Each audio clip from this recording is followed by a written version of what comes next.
Well, hello all you guys and gals out there. Welcome back to another casual plastic modeling video. Today I have something extremely different. I had mentioned to someone before that I had thought about doing some of the Airfix kits that I have, and they said yes, so I thought I'd make this one my very first one. I have not built very many Airfix kits in my time. It's nothing personal against Airfix. I have a bunch of Airfix kits. It's just one of those things where I've just never really built them. I mean, I've built a bunch of Trumpeter, a bunch of, Hasegawa, of course, Monogram, Revell, Testers, Tamiya, things like that. But I don't know for a fact if I've ever even actually built any Airfix kits whatsoever. Of course, I have a couple of the new Airfix Sea Kings, but that's just because I have a Sea King problem. This one I bought probably about 6 or 7 months ago, and I have to thank or blame Greg's models for this one. His video was extremely good, extremely comprehensive. He builds the entire video, uses a lot of 3D printed parts. Because apparently this kit is notorious for being not so good. Could be wrong on that, but from what he showed in his presentation, it wasn't all that pretty. But I really wanted to take a crack at it and see what I could do with it.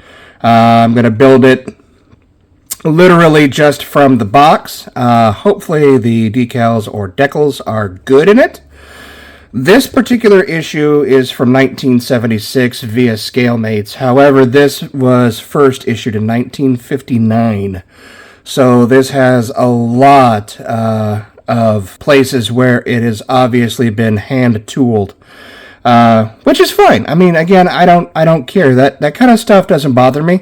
I just love to build the kits. I just hope that I don't wind up bashing my head into a wall before I get this one done. But yeah, this isn't even the Vintage Classics version. Again, this is from 1976, so this doesn't even have the nice decals. This has the original style decals. But anyways, really cool airframe, and I really wanted to try and see if I could build this bad boy at some point. So we got the Airfix Bristol 192 Belvedere twin rotor assault helicopter.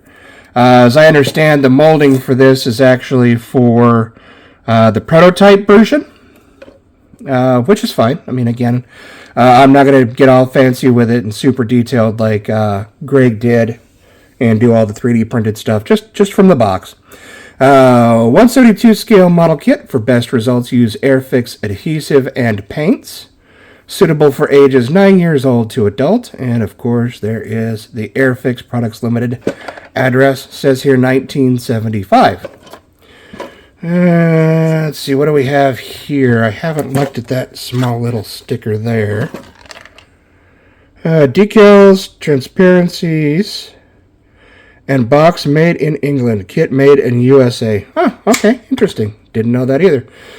Series 3, believe this is the kit number 03002-5. And of course, if I get any of this stuff wrong, please feel free to throw it down in the comments and let me know. I am learning, hopefully, as much as you are.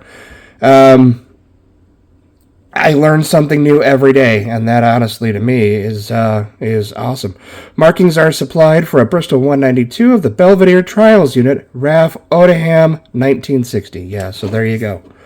And then this side is the exact same as that side there. All right, we're going to go ahead and release this from its plastic wrapper, or One-Eyed Willie, for the first time since 1975 or 1976. It is crusty. Look at that.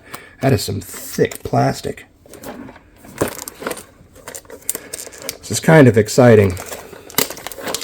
Again, this kit is notoriously difficult to make look right. But I'm not so worried about making it look right. My biggest worry, again, is the decals. So it's a regular open box. Alright. Yep. It's old. Alright. So, as I understand, again from watching Greg's video, and I'll leave a link to his video at the bottom, because if you're interested in this kit and you haven't seen it, he does an amazing job of this model. I got a couple little side cargo doors, maybe a crew entrance door, and we have some rotor blades, very tiny little guys, and some very minuscule pilots. And looks like a hub. As I understand it, the hub was actually one of the decent parts of this kit. It honestly doesn't look too bad. Lots and lots of ejector pin markings and a flash, but that's okay. She is an oldie. There's another hub. And I believe these go underneath the aircraft. Got places for landing gear struts. Another hub, of course. And looks like that would be what you have for the cockpit. Rear bulkhead. So very simple kit. Of course, lots of raised detail. Here is the important part. Again, this was supposedly hand-tooled in 1959. So someone actually went through and hand-scribed this. Plenty of raised rivets. I mean, there must be thousands just on this side alone. That's the starboard side fuselage. I'm actually really excited to build this. I mean, I know it's not going to be an easy kit, but I just love building this old vintage stuff. And I'm not too worried about updating it. I mean, it's cool to be updated, but at the same time, it's just so neat to just build it as it is and, you know, do it the best as you can.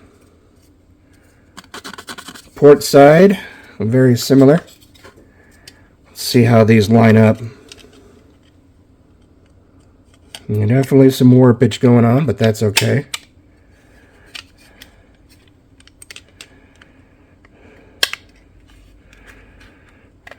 Yeah, I'm going to have to put that under some hot water so that it matches up a little bit better.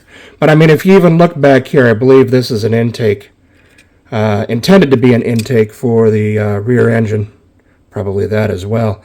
The right side, the starboard side, is a little bit thicker than the port side. So there's a lot of different little variations here.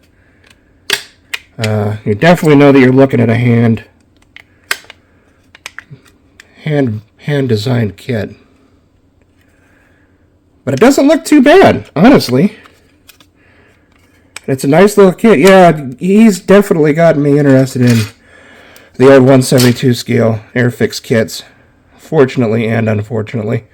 Looks like a little vertical stabilizer, one of them. And we'll look at those in a minute. They do not look so good, but they don't look terrible. And you've got the old Airfix stand, which I think is really neat. I wish they did this more often with kits, especially the smaller kits. Here is the front canopy.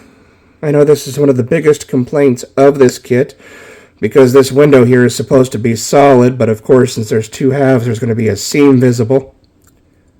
But that's okay. Happy little modeling, right? Coupon. This U.S. Airfix catalog of the world's finest and most complete line of plastic model kits is now available for only $1 hair with this coupon. Regularly $1 hair 50. Mail this coupon and $1 to U.S. Airfix P.O. Box, blah, blah, blah, Waco, Texas. That is an infamous city. For added realism with your HO or 132 scale figure sets, try adding Airfix buildings. Nah.